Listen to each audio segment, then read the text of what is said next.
Dios les bendiga, mis amados hermanos y amigos.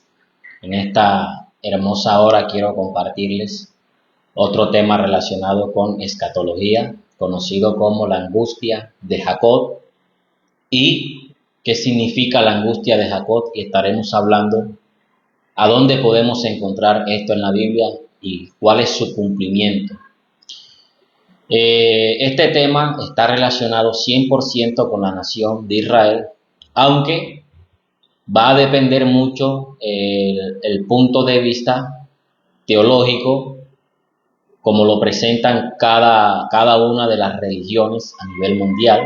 Puede que los judíos presenten este tema de otra manera y así sucesivamente. Pues nosotros, prácticamente el pueblo cristiano evangélico, creemos de que algunas promesas de Israel son únicamente y exclusivamente de Israel, y otras promesas de la iglesia son exclusivamente de la iglesia. Como también algunos juicios que aparecen en la palabra de Dios son exclusivamente para Israel, y los juicios que determinan a la iglesia obviamente son exclusivamente para la iglesia.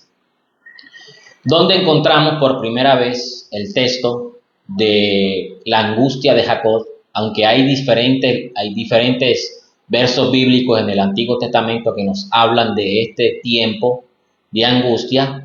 La frase originalmente se encuentra en el libro del profeta Isaías, capítulo 30, verso 7.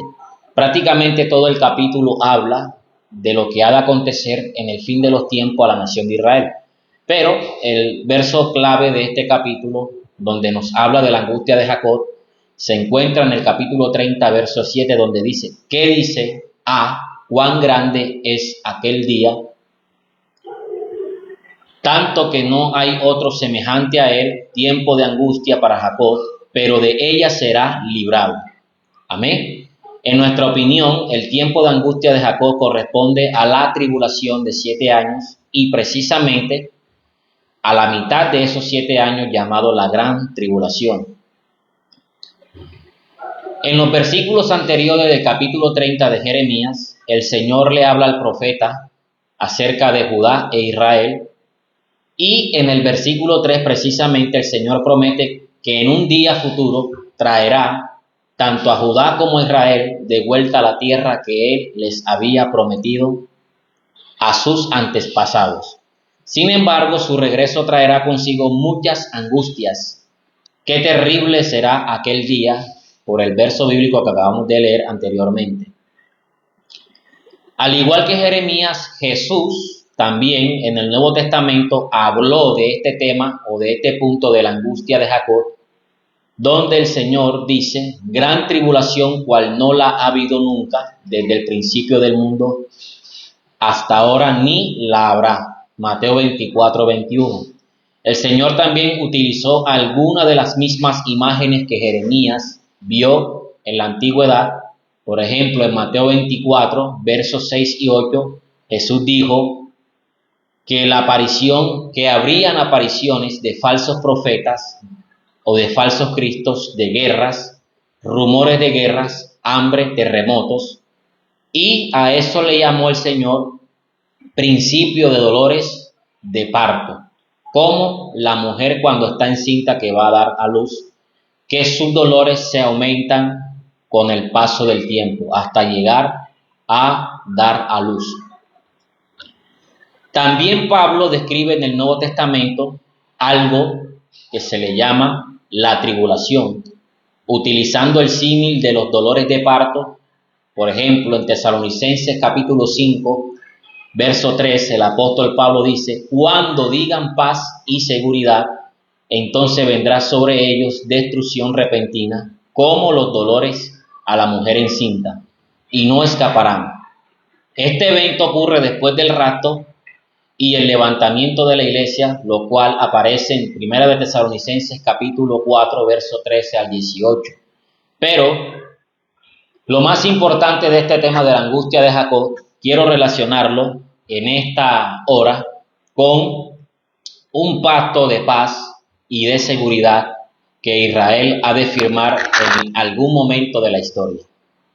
Pues el apóstol Pablo dice, cuando escuchemos paz y seguridad, entonces vendrá destrucción repentina. Y esto está relacionado 100% con la nación de Israel, porque el único pueblo que hasta la actualidad ha firmado pactos de paz y seguridad con el 80% de las naciones árabes se llama Israel. Y que le hacen falta a algunas naciones que hasta el día de hoy se oponen 100% a que haya una paz entre estas naciones. Por ejemplo, el pueblo palestino, que hasta hace poco tuvimos un conflicto que lo vimos y que fue alerta mundial, donde Israel atacó a Palestina y donde los palestinos atacaron también a Israel.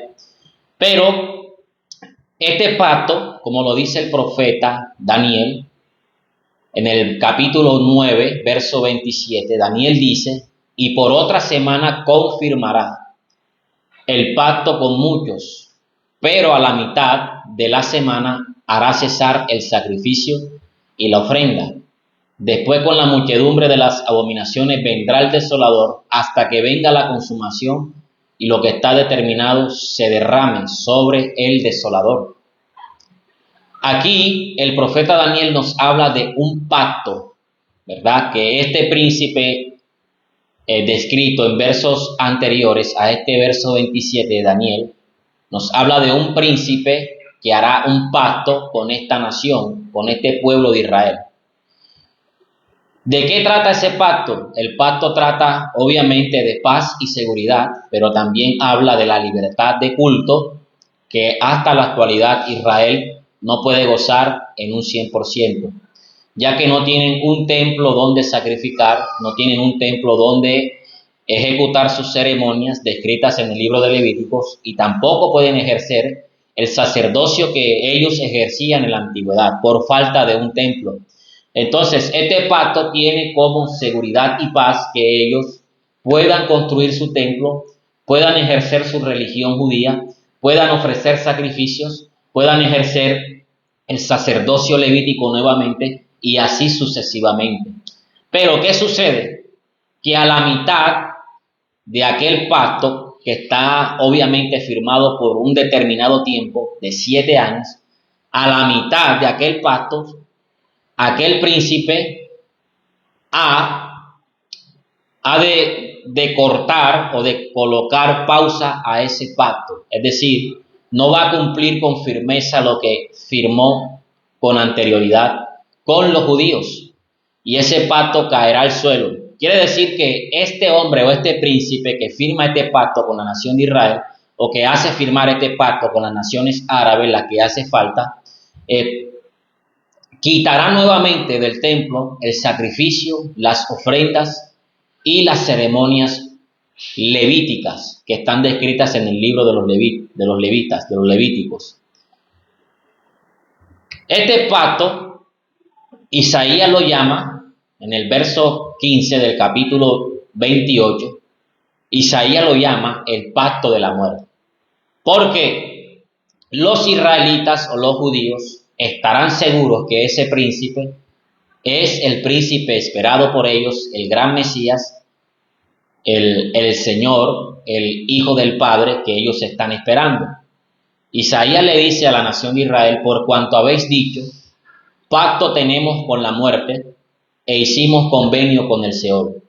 Cuando pase el turbión del azote, no llegará a nosotros, porque hemos puesto nuestro refugio en la mentira y en la falsedad. Nos esconderemos. Es importante, mis amados hermanos, comprender todo lo que Isaías nos quiere dar a entender en este verso bíblico. Pues el orgullo y la arrogancia de la nación de Israel en aquellos días y su confianza plenamente estarán puestas en este hombre y dirán, este pacto es lo mejor que podemos hacer, o este príncipe es el príncipe que estamos esperando. E irónicamente Isaías escribe, pacto tenemos hecho con la muerte. O sea, en pocas palabras Isaías les dice, ustedes no han hecho el mejor de los pactos, ustedes no tienen la mejor relación con este príncipe, porque el pacto que ustedes acaban de hacer lo hicieron fue con la muerte. E hicieron un convenio con el Seol. Cuando pase, el pueblo de Israel le dice a Isaías, cuando pase el turbión, es decir, cuando vengan los problemas, las dificultades, este príncipe nos va a defender y esos problemas pasarán de largo. Pero Isaías les dice irónicamente, no llegará a nosotros porque hemos puesto nuestro refugio en la mentira. Es decir, ustedes han colocado su refugio en la mentira y en la falsedad se han escondido.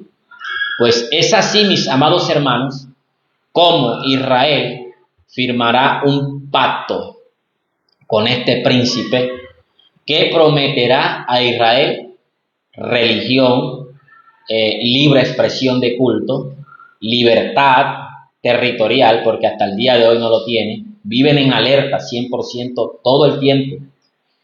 Entonces, ¿en qué se va a convertir la angustia? En que este príncipe que aparece en las imágenes ha de hacer cesar el sacrificio continuo de la nación de Israel. Y cuando esto acontezca, el profeta Daniel dice claramente, desde el tiempo que se ha quitado el continuo sacrificio hasta la abominación desoladora, habrá 1290 días, que precisamente equivalen a 3 años y medio, que es la mitad de la gran tribulación. ¿Qué pasará durante estos 1390 días? Cuando este príncipe le diga a Israel, no queremos más sacrificios, ahora quiero que me adoren a mí, ahora quiero que se postren delante de mí, ahora quiero que ustedes, todo lo que sacrifican a su Dios, lo hagan para mí.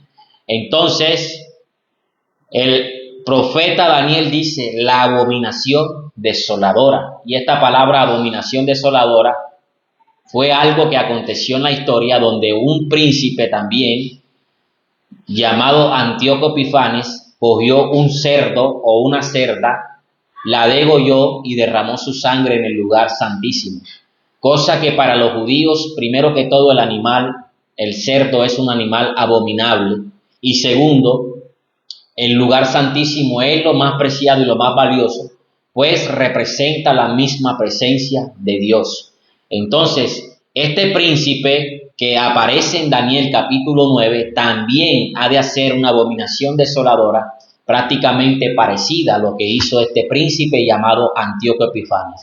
Este príncipe que aparece en Daniel capítulo 12, verso 11, que también está descrito en Apocalipsis, a partir del capítulo 6 en adelante, este príncipe que se hace pasar como rey, como Mesías, ha de cambiar la historia y ha de cortar con el pacto hecho con la nación de Israel.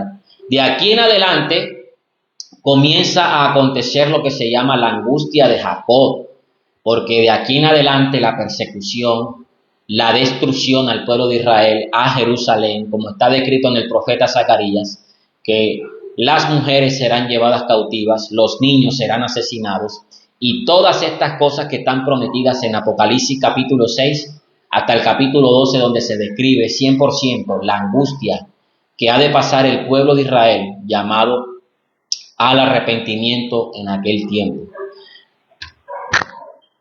Estos dolores de parto o angustia de Jacob se describen detalladamente en Apocalipsis capítulo 6 hasta el 12.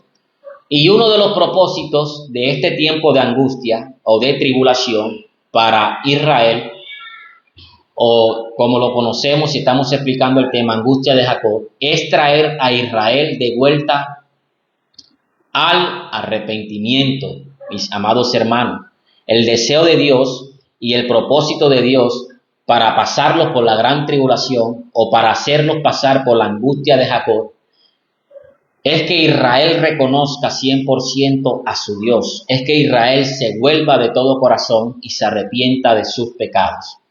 Porque desde que crucificaron al Mesías hasta nuestros tiempos, Israel aún sigue rechazando todo aquello que esté relacionado con Jesús, el Mesías. Entonces, mis amados hermanos, el texto bíblico de Jeremías capítulo 30, verso 22, dice así, de la siguiente manera: donde podemos relacionar el tiempo de la angustia de Jacob con el fin de los tiempos.